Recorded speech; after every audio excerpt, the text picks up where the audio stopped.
ప్రభువా.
అయ్యలారా, అమ్మలారా, ఒక్క మనవి,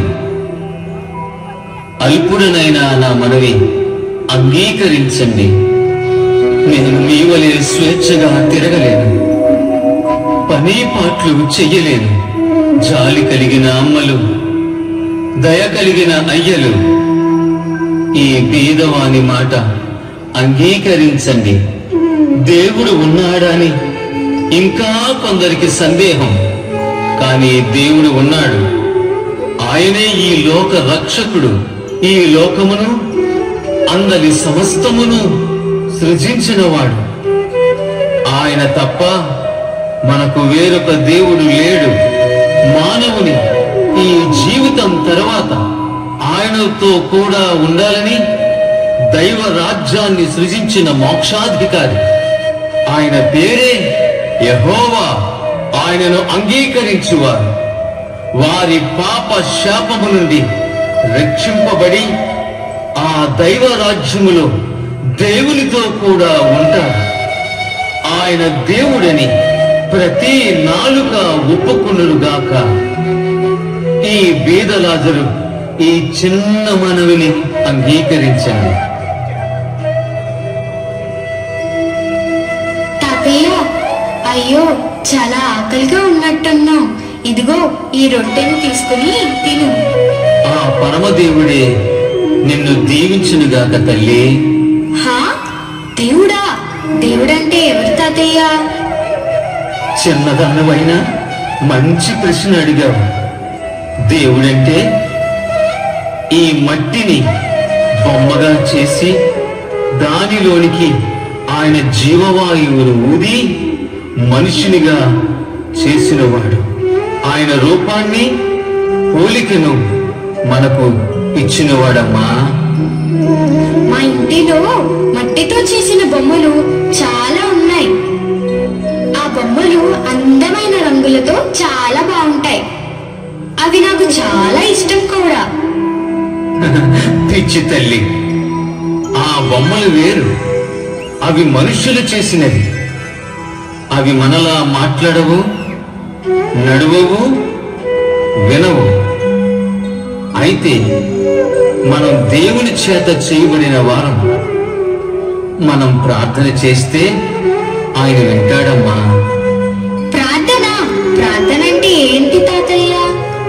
మన ప్రతి అవసరత మన తల్లిదండ్రులతో ఎలా చెప్పుకుంటామో అలాగే దేవునితో చెప్పుకుంటే ఆ పరమాత్ముడు వింటాడమ్మా. అదే ప్రార్థన. ఆ దేవుణ్ణి అడిగితే వరాలు ఇస్తాడా తాతయ్య? చిన్నపిల్లలు ఆయనకు చాలా ఇష్టం. తప్పనిసరిగా మీరడిగిన ప్రతి మంచీవులను ఆయన ఇస్తాడు. సరే తాతయ్య, మరి నేను వెళ్తాను. హా, ఇంతకీ నీ పేరేంటి తాతయ్య? నా పేరా తల్లి? నా పేరు లాజరు. చిన్ననాడే అందరినీ కోల్పోయిన అభాగ్యుణ్ణి. తల్లి లేక, తండ్రి లేక, బంధువర్గం లేక, తినడానికి తిండి లేక ఈ త్రోవ పక్కన నీవు పెట్టిన ఆహారం తిని నా కడుపు నింపుకుంటున్నా అభాగ్యుణ్ణమ్మ. నా పేరు బీద లాజరు. అమ్మా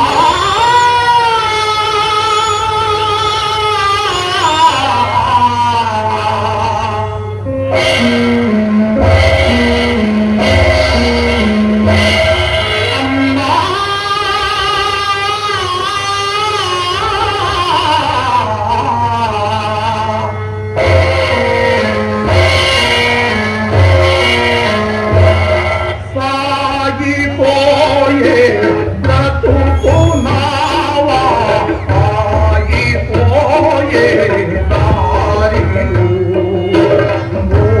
మోగబోయే దారిలో, సాగిపోయే బ్రతుకునావా, ఆగిపోయే దారిలో,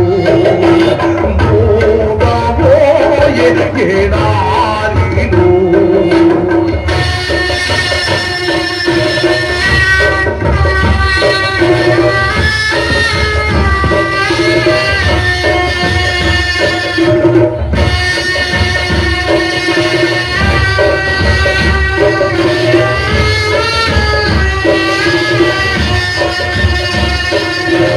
కడుపులో బలపాదనన్ను కదలని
ఎడారిలో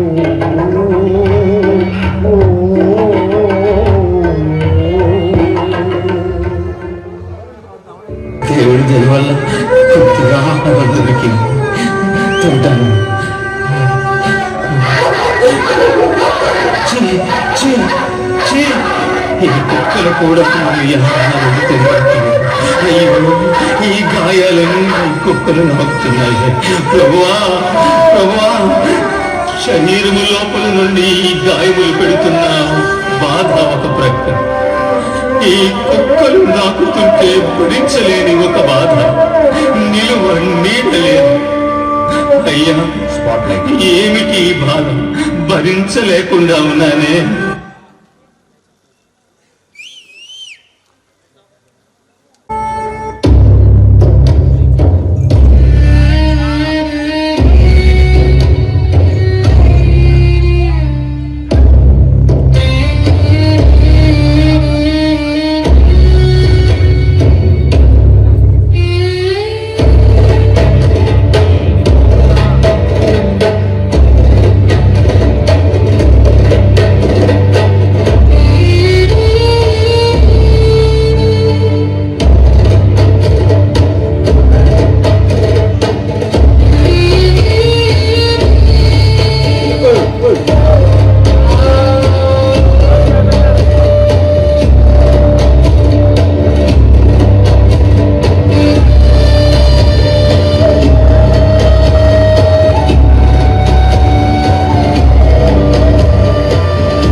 బాబియా, ఎవడ్రా వీడు? నా గుమ్మం ముందు ఎంత అసహ్యంగా ఉన్నాడు. వీడిని ఇక్కడి నుండి తెగాయ్. అయ్యా, అయ్యా, అలా అనకండి అయ్యా. మీరు తినగా మిగిలిపోయిన రొట్టె ముక్కలైనా తిని నేను బ్రతుకుతానయ్యా. మీరే కాదంటే నేను నడవలేను, ఇటూ వెళ్ళలేను. అభాగ్యుని బాబు. ఈ పంచన కాస్త చోటులో ఉండి మీరు విసిరివేసిన రొట్టె ముక్కలు తింటూ నా జీవితాన్ని వెళ్ళబుచ్చుతానయ్యా.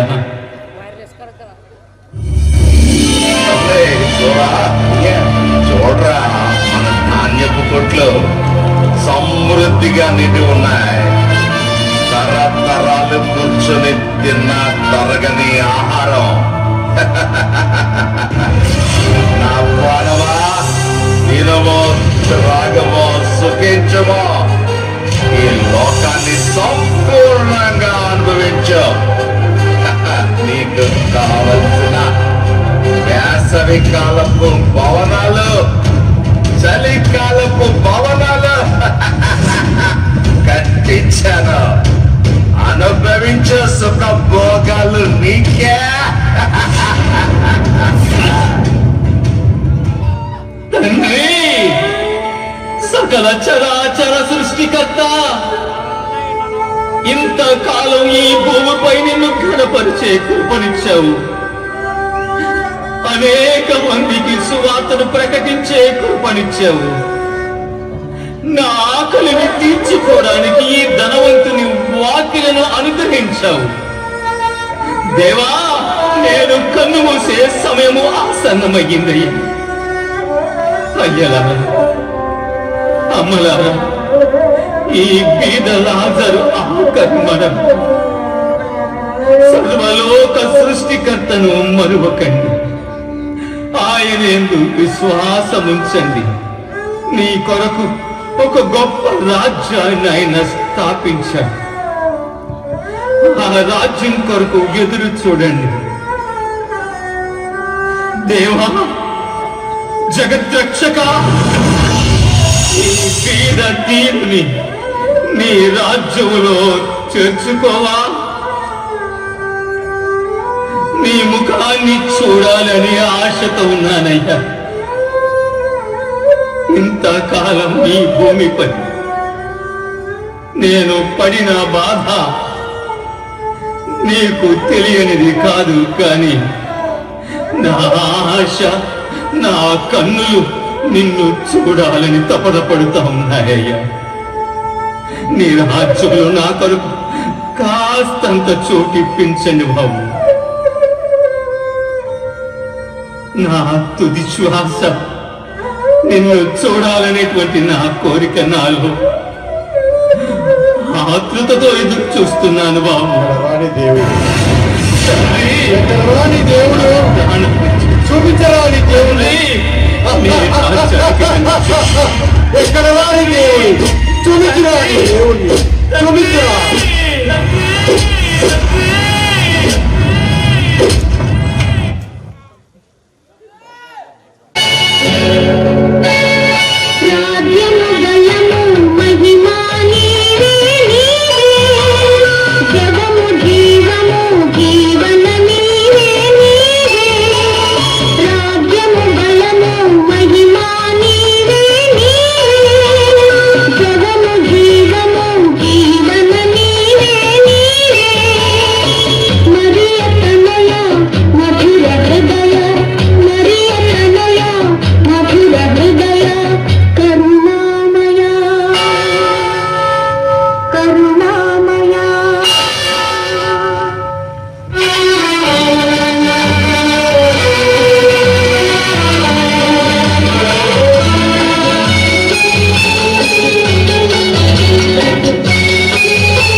సూరా, వాడి బాధ ఏంటో చూడరా.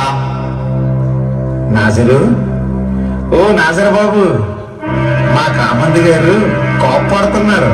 అలా పో. నీకు నాజరు, లెగవయ్యా. అయ్యారు, ఈ నాదరు చచ్చిపోయాడయ్యా. చచ్చాడా? వీడికి ఎక్కడా చోటు దొరకలేనట్లుంది. నా గుమ్మ ముందున్న దరిద్రం పోయింది. వాడి కాలికి తాడు కట్టి ఊరు అవతలకి ఈడ్చేయి. నాజర్ బాబు, నువ్వు బతుకున్నప్పుడు దేవుని కోసం చెప్తా ఉండేవాడివి. ఏంటో ఈ పేద జీవితాలు. ఎవరికైనా కొంత డబ్బులు ఇచ్చి పాతి పెట్టమంటే పాతి పెడతారు కదా. మా కామాంద్ గారు కాలికి తాడు కట్టి ఈడ్చేయమన్నాడు. ఈ పిసినారి ధనవంతుడు.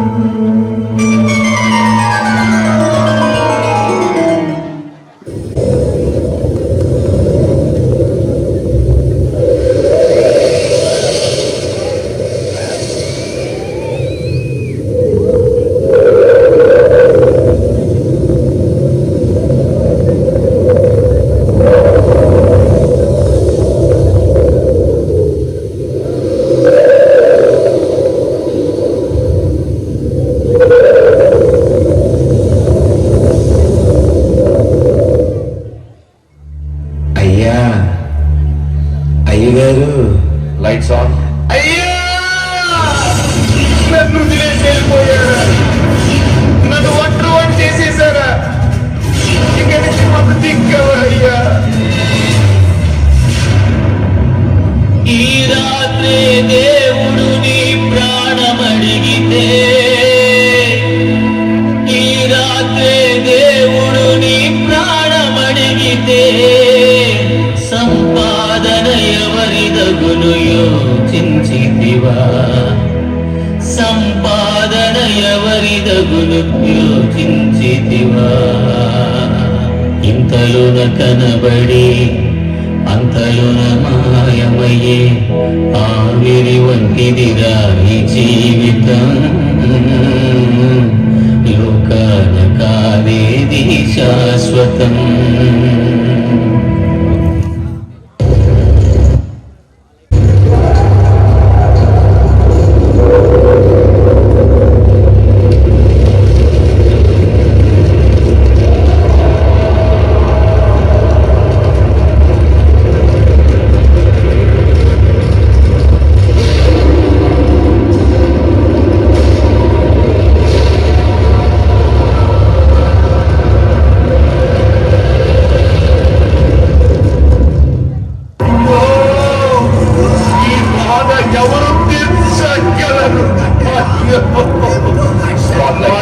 కాలిపోతున్నాను. నేనెక్కడ ఉన్నానో నాకు తెలియటం లేదు. అతడు లాజరులా ఉన్నాడే.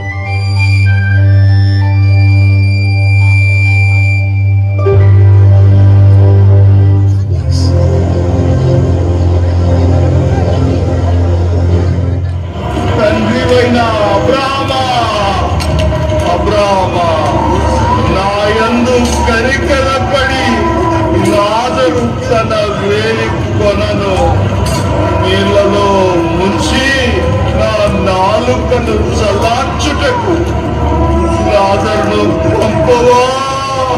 అబ్రామా, యాతన పడుచున్నాను. కుమారుడా, నీవు నీ జీవితకాలముకు నీకు ఇష్టమైన సుఖమును అనుభవించితివి. అలాగనే లాజరు భూమి మీద కష్టం అనుభవించినని జ్ఞాపకం చేసుకుని ఎప్పుడైతే వాడు ఇక్కడ నెమ్మది పొందుచున్నాడు, నీవు యాతన పడుచున్నావు. అంతేకాక ఇక్కడ నుండి నీ యుద్ధకు దాటబోరు వారు దాటిపో చాలకుండానట్లు, అక్కడ వారు మా యుద్ధకు దాటి రాకుండానట్లు మీకును మాకును పెద్ద అగాధం ఉన్నది. తండ్రి, అలాగైతే నాకు 5 సహోదరులు ఉన్నారు. వారి వేదనకరమైన స్థలములకు రాకుండా వారికి సాక్ష్యము చెప్పడానికి నా తండ్రి ఇంటికి లాజరును పంపవా? అయ్యో తండ్రి అయిన అబ్రహామా, నిన్ను వేడుకొనుచున్నాను. వారి యొద్ద ప్రవక్తలున్నారు, వారి మాటలు వినవలెను. తండ్రి అయిన అబ్రహమా, అలాగనవద్దు. మృతులలో నుండి ఒకరు వారి యొద్దకు వెళ్ళిన ఎడల వారు మారు మనస్సు పొందుదురు. వారి యొద్ద ప్రవక్తలున్నారు, వారి మాటలు వినవలెను. మృతులలో నుండి ఒకడు వెళ్ళినను వారు వినరు.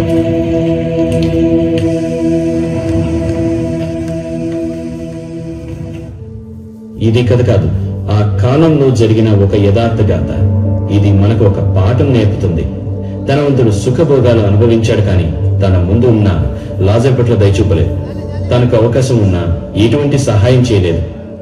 చివరకు ఆ ధనవంతుడు వారిని అగ్నిలో కాలుతున్నాడు. మన పొరుగు వారికి ప్రేమించమని, యథార్థంగా ఉండమని, మరియు అవసరంలో ఉన్న వారిని ఆదుకోవాలని దేవుడు చెప్తున్నాడు. చనిపోతే మనకు ఏ అవకాశం లేదు. దేవుని వాక్యం విని దాని ప్రకారం జీవించే అవకాశం ఇప్పుడు మీకుంది. మనం ఇప్పుడు దగ్గరికి మన దగ్గర ఉన్న వాటిని అవసరమైన వారికి పంచాలి. ఎల్లప్పుడూ దేవుని వాక్యాన్ని వినాలి అనేది గుర్తుంచుకోండి. ఎందుకంటే ఈ రోజు నువ్వు చేసేది శాశ్వత లోకం కోసం అనేది మర్చిపోకండి.